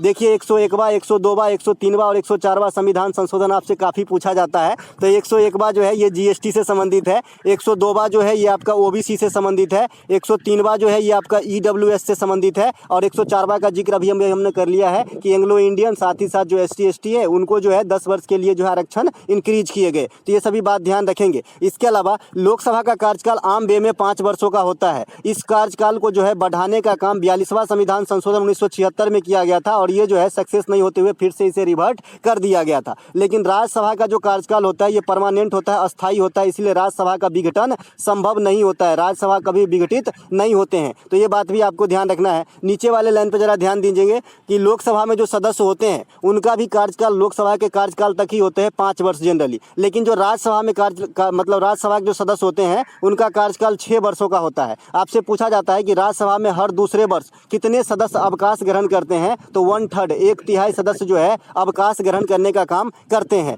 लोकसभा, राज्यसभा और राष्ट्रपति है ना, ये संसद के अभिन्न अंग है भारत में। तो ये बात भी ध्यान रखेंगे। राज्यसभा के अंदर जो 250 सदस्य हैं इनमें से 238 है ये चुनाव के द्वारा और 12 जो है राष्ट्रपति के द्वारा मनोनीत किए जाते हैं। देखिए संसद से संबंधित आर्टिकल भी आपके एग्जाम में पूछे जाते हैं। तो मैंने आपको बताया है 79, 80 और 81। देखिए 79 में संसद की जिक्र किया गया है, 80 में राज्यसभा का और 81 में लोकसभा का जो है वर्णन किया गया है। तो इसको मैंने सरल एक वर्ड दिया है, इनसे आप रिलेट कर सकते हैं 79, 80 और 81 को। सरल, स से संसद, र से राज्यसभा और ल से लोकसभा। ठीक है, एक प्रश्न और पूछा जाता है कि लोकसभा में गणपूर्ति के लिए कोरम क्या है? तो 1/10 कोरम है। तो इसे भी बात आपको ध्यान रखना है। कोई विधेयक धन विधेयक है या नहीं, ये जो फैसला है लोकसभा का अध्यक्ष यानी स्पीकर लेते हैं, जैसे अभी वर्तमान में ओम बिरला है। इसके अलावा ज्वाइंट सीटिंग जो लोकसभा का और राज्यसभा का होता है ये कौन बुलाते हैं? तो ज्वाइंट सीटिंग बुलाने का काम जो है प्रेसिडेंट करते हैं आर्टिकल 108 के थ्रू, लेकिन इसकी अध्यक्षता जो है स्पीकर महोदय करते हैं। तो ये सभी बात लोकसभा और राज्यसभा के बारे में जरूर ध्यान रखेंगे। इसके अलावा एक प्रश्न पूछा गया है, किस भारतीय राज्य या केंद्र शासित प्रदेश ने रूरल बैकयार्ड पिगरी इस प्रकार का स्कीम का नाम है इन्होंने जो है चालू किया है? तो ये आपका मेघालय राज्य में इस प्रकार की जो है स्कीम चालू किया गया है। ये करंट सेक्शन की क्वेश्चन है। इसके अलावा मेघालय में क्या है? तो गारो, खासो, जयंतिया, गारो, खासी और जयंतिया ये तीनों पहाड़ियाँ जो है ये आपके कहाँ पे है? मेघालय में है। साथ ही साथ ये तीनों जनजाति के भी नाम है, तो इसे भी ध्यान रखेंगे। मेघालय में हमने बांग्ला महोत्सव का नाम आपको बताया है, ये मनाया जाता है मेघालय के अंदर, तो ये बात भी ध्यान रखेंगे। दुनिया में सबसे अधिक बारिश, अभी बारिश का समय आने वाला है, तो मासिन राम ये दुनिया में सबसे अधिक बारिश वाला स्थान है, ये भी मेघालय के अंदर स्थित है। ठीक है, अम्मा योजना जो है ये सिक्किम में चलाई जाती है, जो 20,000 रुपये की राशि जो है महिलाओं को प्रदान की जाती है जिनको कोई इनकम का सोर्स नहीं है। वात्सल योजना ये उत्तराखंड में चलाई जाती है। लाडली बहन योजना ये मध्य प्रदेश में चलाई जाती है। पहल योजना ये उड़ीसा सरकार की योजना है। साथ ही साथ पहल योजना जो है ये आपका एलपीजी सब्सिडी से भी संबंधित है, जो केंद्र सरकार के भी योजना है। पंचामृत योजना ये आपके उत्तर प्रदेश में जो है गन्ना की खेती से संबंधित है,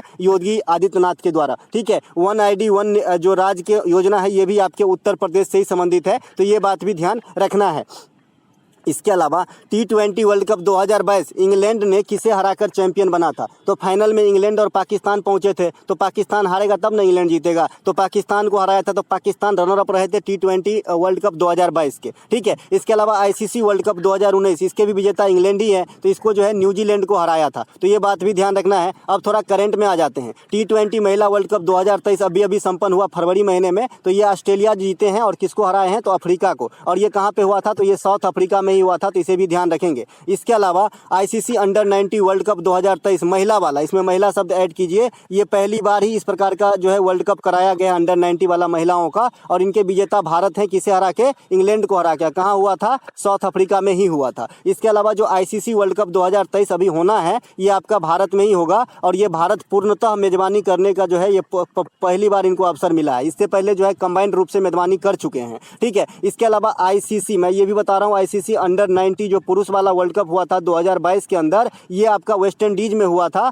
और ये जो विजेता रहे थे भारत रहे थे, तो ये बात भी आपको ध्यान रखना है। इसके अलावा वर्तमान में पंजाब राज्य के मुख्यमंत्री कौन है? देखिए पिछले साल के जो MTS हुआ 22 वाला, उसमें भी ये क्वेश्चन पूछे जाते थे, और 23 में भी पूछे जा रहे हैं। वर्तमान में पंजाब राज्य के मुख्यमंत्री कौन है? तो ये भगवंत सिंह मान है, जो किस पार्टी से है? झाड़ू वाला पार्टी, आम आदमी पार्टी से जो है इन्होंने संबंध रखना है। इसके अलावा मैं बता दूं आपको कि देश में जो अभी क्षेत्रीय पार्टी मतलब केंद्र स्तर के जो पार्टी हैं वो 6 ही बच गए हैं, जिसमें एक आपको इंक्लूड किया गया है। ठीक है, आपको इंक्लूड किया गया है, तृणमूल कांग्रेस वगैरह को जो है बाहर कर दिया गया है, वो क्राइटेरिया को फॉलो नहीं कर रहा था। हिमाचल प्रदेश के वर्तमान मुख्यमंत्री कौन है आपसे बता दूं, तो सुखविंदर सिंह सुक्खू है, क्योंकि अगला जो टर्म है पूछे जाने की इसी का है, क्योंकि यहाँ पे कांग्रेस निर्मित जो है मुख्यमंत्री है। इसके अलावा महाराष्ट्र के वर्तमान मुख्यमंत्री कौन है? एकनाथ शिंदे हैं, तो ये बात भी ध्यान रखेंगे। इसके अलावा असम के वर्तमान मुख्यमंत्री हेमंत बिस्व शर्मा है। हेमंत बिस्व शर्मा BAI का अध्यक्ष भी है, बैडमिंटन एसोसिएशन ऑफ इंडिया का, तो इसे भी ध्यान रखेंगे। इसके अलावा जो आपका 9 राज्यपाल का फेरबदल हुआ, 13 राज्यपाल की फेरबदल हुए थे,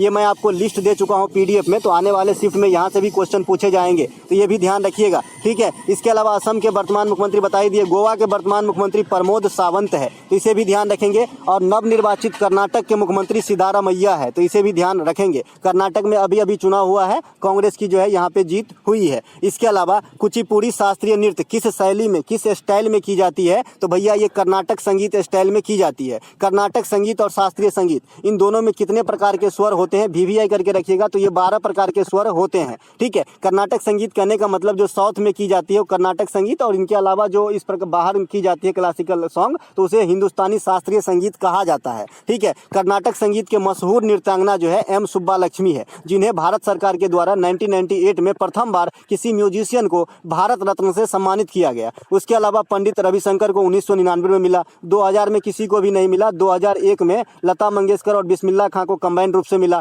भारत रत्न, 2008 में पंडित भीमसेन जोशी को मिला, और 2019 में भूपेन हजारिका साहब को मिला। तो ये 6 कैरेक्टर हैं जो भारत रत्न से संबंधित है, जिनको भारत रत्न प्राप्त हो चुका है। 1999 में भारत रत्न विजेता पंडित रविशंकर जो सितार से संबंधित थे, इनको ग्रैमी अवार्ड भी मिल चुका है, और प्रथम बार इंडिया के लिए कोई ग्रैमी अवार्ड जीता था, तो इन्होंने भी ये बात भी आपको ध्यान रखना है। ठीक है, इसके अलावा धर्म से संबंधित आर्टिकल कहाँ से कहाँ तक है? आज ही हमने बताया था फंडामेंटल राइट के अंदर, तो 25 से लेकर 28 तक ये धार्मिक स्वतंत्रता से संबंधित जो है आर्टिकल है। फंडामेंटल राइट की जो आर्टिकल चलती है ये 12 से लेकर 35 तक के बीच में है, और इसे भाग 3 में रखा गया है ना। इसे भारतीय संविधान का मैग्ना कार्टा भी कह देते हैं, तो इसे भी ध्यान रखेंगे। इसके अलावा राइट टू इक्वलिटी जो समानता का अधिकार है, ये आर्टिकल 14 से 18 के बीच में है। जैसे 14 में समता का अधिकार, 15 में जाति, लिंग, धर्म आदि के आधार पर भेदभाव निषेध है, 16 में अवसरों की समानता है, 17 में छुआछूत का अंत है, और 18 में उपाधियों का अंत है। 19 जो है प्रेस की स्वतंत्रता है, इसमें भी कई सारे चीजें, आप इंडिया में कहीं भी घूमिए, कहीं भी घर बनाइए, शांतिपूर्ण ढंग से बैठक कीजिए। वाक एवं अभिव्यक्ति का अधिकार है, इसके अलावा प्रेस वगैरह जो है इसी में चलती है। तो ये आपका 19 के अंदर सभी जो है प्रावधान किए गए हैं। इसके अलावा 20 और 22 सजा आदि के मामले में छूट है। 22 जो है आपको अपने पसंद की, अपने बचाव में वकील या फिर लॉयर को हायर करने की सुविधा देती है।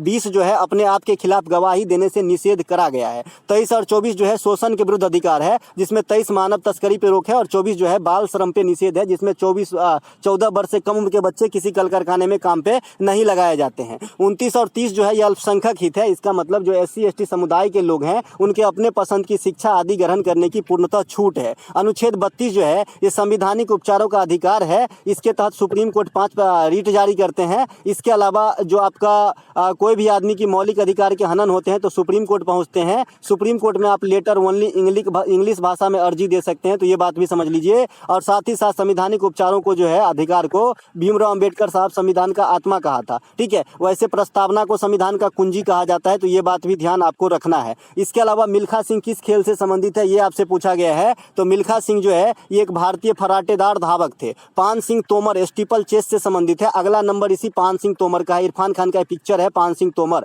है ना। तो ये जो है स्टीपल चेस से संबंधित है, तो इसे जरा जरूर ध्यान रखिएगा, VVI कर लीजिएगा। मिल्खा सिंह को फ्लाइंग सिख कहा जाता है। ये जो है पाकिस्तान के प्रधानमंत्री जो है इस प्रकार को उपाधि इनको दिए थे। The race of my life ये मिल्खा सिंह की पुस्तक है। अगली जो नंबर है इस किताब से इनका भी नंबर है, तो ध्यान रखिएगा। इन्होंने 1960 और 1964 में ग्रीष्मकालीन ओलंपिक की जो है अगुवाई की थी, तो ये बात भी आपको ध्यान रखना है। इसके अलावा वेम्पति चिन्ना सत्यम, पहले प्रैक्टिस सेट में बता रखे भैया, वेम्पति चिन्ना सत्यम किस नृत्य शैली से संबंधित है, तो ये कुचिपुड़ी नृत्य से संबंधित है। कुचिपुड़ी कहाँ का नृत्य है, तो आंध्र प्रदेश का नृत्य है। भरतनाट्यम कहाँ का है, तमिलनाडु का है। मोहिनीअट्टम केरल का, कथकली केरल का, सतरिया असम का, मणिपुरी मणिपुर का, ओडिसी ओडिशा का और कथक नॉर्थ इंडिया का। तो ये सभी के सभी 8 शास्त्रीय नृत्य आपको जरूर ध्यान रखना है। इसके अलावा छऊ को शास्त्रीय नृत्य का दर्जा दी जाने की बात करी गई थी, लेकिन पास नहीं हुआ। छऊ जो है 3 स्टेट में आपको देखने को मिल जाता है, ओडिशा में, पश्चिम बंगाल में और झारखंड में, तो इन्हीं बात भी ध्यान रखना है। इसके अलावा जो कुचिपुड़ी से अन्य कैरेक्टर हैं, राधा रेड्डी, राजा रेड्डी, वेदांतम सत्यनारायण, ये सभी के सभी कुचिपुड़ी के नृत्य से संबंधित है। इसके अलावा यामिनी कृष्णमूर्ति, पद्मा सुब्रमण्यम, टी बाला सरस्वती, ये सभी के सभी भरतनाट्यम से संबंधित है। गुरु बिपिन सिंह, झावेरी बहन, गोपाल सिंह, चारू माथुर, कला देवी, बिंबावती देवी, ये सभी के सभी मणिपुरी नृत्य से संबंधित है। वैष्णव संत शंकर देव को सतरिया नृत्य का संचालक माना जाता है, जो असम से रिलेटेड है और सभी शास्त्रीय नृत्यों में सबसे लेटेस्ट शास्त्रीय नृत्य है, तो ये बात भी आपको ध्यान रखना है, ठीक है। मैंने आपको कुछ क्लू बता रखा है कि जो झावेरी बहन है, जो सिंह सरनेम है, वो मणिपुरी के साथ जाइए। जो महाराज सरनेम है, इसको जो है आप कथक के साथ ले जाइए, है ना। जो रेड्डी फैमिली है वो आपको ले जाना है कुचिपुड़ी के साथ। इस प्रकार से जो महापात्रा सरनेम है, ये आपको ओडिसी के साथ ले जाना है। तो इस प्रकार से आपको कुछ क्लू है जो एग्जाम के अंदर काम आएगी। अगला प्रश्न है, मौद्रिक नीति किसके द्वारा बनाया जाता है। देखिए सब दिन बताते आए हैं, मौद्रिक नीति, रेपो दर, रिवर्स रेपो दर, CRR, SLR, ये साख सृजन, ये सब RBI का काम है, तो RBI हो जाएगा, reserve bank of India. RBI की स्थापना किस आयोग के द्वारा हुआ था, तो हिल्डन अंग आयोग के द्वारा 1935 में किया गया था। RBI का राष्ट्रीयकरण 1949 में किया गया था, तो ये बात भी ध्यान रखेंगे। RBI का हेडक्वार्टर जो है ये मुंबई में स्थित है। RBI को भारत में बैंकों का बैंक कहा जाता है, अंतिम ऋणदाता बैंक कहा जाता है, तो ये बात भी आपको ध्यान रखना है। केंद्रीय बैंक, बैंकों का बैंक और अंतिम ऋणदाता बैंक, 3 उपाधि जो है RBI के लिए। RBI की प्रथम भारतीय गवर्नर CD देशमुख साहब थे। प्रथम अंग्रेज गवर्नर ओसबर्न स्मिथ थे। RBI के वर्तमान गवर्नर शक्तिकांत दास हैं। RBI की लेटेस्ट स्कीम जो है ये विजन 2025 है ना। इसके अलावा ₹रुपये जो है ये भी RBI ही जो है लॉन्च कर रहे हैं, तो इसे भी ध्यान रखेंगे। इसके अलावा RBI न्यूनतम आरक्षण प्रणाली के आधार पर नोट छापने का काम करते हैं, तो ये बात भी आपको ध्यान रखना है। इसके अलावा इनका जो काम है प्रथम, इनमें देख लीजिए, मौद्रिक नीति बनाना, CRR तय करना, SLR तय करना, बैंक दर जारी करना, रेपो रेट जारी करना, रिवर्स रेपो रेट जारी करना, साख सृजन करना, ये सभी के सभी नोट छापना, ये सभी के सभी RBI का प्रमुख कार्य है। इसके अलावा सभी प्रकार के नोट पे RBI के गवर्नर के ही साइन होते हैं, लेकिन ₹1 के नोट पे वित्त सचिव भारत सरकार के साइन होते हैं। RBI नोट छापना जो है कम कर देता है उस स्थिति में जब मुद्रास्फीति आ जाती है, क्योंकि मुद्रास्फीति नोट छापना कम करने से बैंक में जो है नोट कम पहुंचती है, लोगों के जेब में फिर नोट कम जाती है, लोन मतलब कम मिलता है। इससे क्या होता है, सामान खरीदना कम कर देता है, जिससे मुद्रास्फीति जो है अस्थायी तौर पर रुक जाती है। तो इस प्रकार से RBI मुद्रास्फीति रोकने में भी अहम योगदान निभाती है। इसके अलावा एक प्रश्न पूछा गया है, लूडो फिल्म के गाना जो है किस्मत के हवा, है ना, किस्मत के हवा वाला गायक है, तो इनके गायक कौन है, तो C रामचंद्र जो है इनके गायक हैं, तो ये बात भी आपको ध्यान रखना है। चन्ना मेरे या सॉन्ग ये अरिजीत सिंह ने गाया है, ये क्वेश्चन जरूर पूछा जाएगा, क्योंकि आज गाना से जो है, इससे पहले आपको ये दिल है मुश्किल जो है ये गाना कौन गाया है, तो अरिजीत सिंह ये पूछा गया था। तो चन्ना मेरिया भी पूछा जाएगा, तो इसे भी ध्यान रखेंगे। इसके अलावा एक प्रश्न पूछा गया है कि शिशु मृत्यु दर जन्म दर से अधिक हो तो जनसंख्या पे क्या इफेक्ट होता है, तो भैया जनसंख्या बढ़ जाएगा ऑब्वियसली, है ना, कि जन्म लेगा ज़्यादा और मृत्यु होगा कम तो जनसंख्या बढ़ेगा ना, है ना। केरल राज्य की जनसंख्या शिशु मृत्यु दर सबसे कम है, फिर भी केरल राज्य की जो है जनसंख्या लगभग स्थिर है ना। साक्षरता सबसे अधिक है, लिंगानुपात सबसे अधिक है ना। इसके अलावा भारत जनसंख्या के मामले में UNA के रिपोर्ट के अनुसार 2022 तक पूरे दुनिया में सबसे अधिक जनसंख्या वाला देश बन गया है। 142 करोड़ से भी ज़्यादा जनसंख्या जो है इंडिया का हो गया है, लेकिन अभी आपको जनगणना 2011 के अनुसार ही पूछा जाएगा, तो 2011 के अनुसार पूछा जाएगा तो भारत दूसरे स्थान पे ही रखिएगा, चीन को पहला स्थान पे ही रखिएगा जनसंख्या के मामले में, ठीक है। यूएनए वाला रिपोर्ट के अनुसार पूछे तो पहला स्थान बता देना है। इसके अलावा क्षेत्रफल के मामले में भारत 7वां देश है, इससे 6 जो बड़े देश हैं कनाडा, चीन, ब्राजील, ऑस्ट्रेलिया, है ना, अमेरिका, इस प्रकार से 6 जो है इनसे बड़े देश हैं, ठीक है। और भारत के पास कुल भूभाग का 2.4% जमीन है, तो ये बात भी ध्यान रखेंगे। क्षेत्रफल के हिसाब से सबसे बड़ा कंट्री जो है ये रूस है। इसके अलावा नाइट्रोजन का परमाणु क्रमांक आपसे पूछा गया है, नाइट्रोजन के परमाणु क्रमांक 7 होते हैं, संकेत इसका N होता है। वायुमंडल में सबसे अधिक 78% नाइट्रोजन और 21% ऑक्सीजन पाई जाती है। इसके अलावा नाइट्रोजन जो है यूरिया जो उर्वरक है ये नाइट्रोजनी उर्वरक है, जिसके खोजकर्ता ओलहर्थ है ना, तो ये बात भी आपको ध्यान रखना है। आपके सामने ये पीरियोडिक टेबल है, कुछ तत्व का जो है परमाणु क्रमांक आपको देख के जाना है। जैसे आज आपका नाइट्रोजन का पूछा गया था, तो नाइट्रोजन कहाँ है भैया, ये 7 नंबर पे, 8 ऑक्सीजन है ना। इस प्रकार से आपको कुछ तत्वों को देख लेना है, टाइटेनियम वगैरह का वैस है,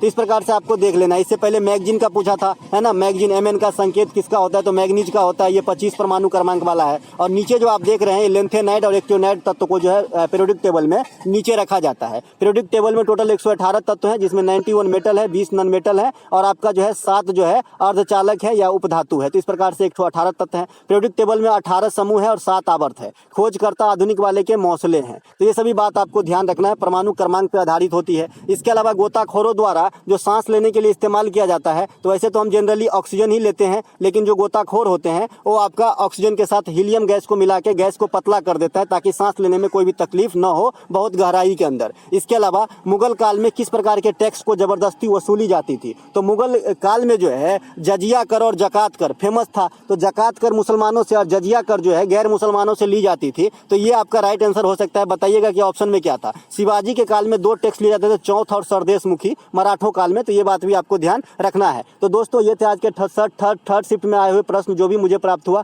अगर और प्रश्न प्राप्त होगा तो मैं जो कंबाइंड शिफ्ट वाला वीडियो है उसमें इंक्लूड कर दूंगा। मिलेंगे अगले वीडियो में, तब तक के लिए जय हिंद।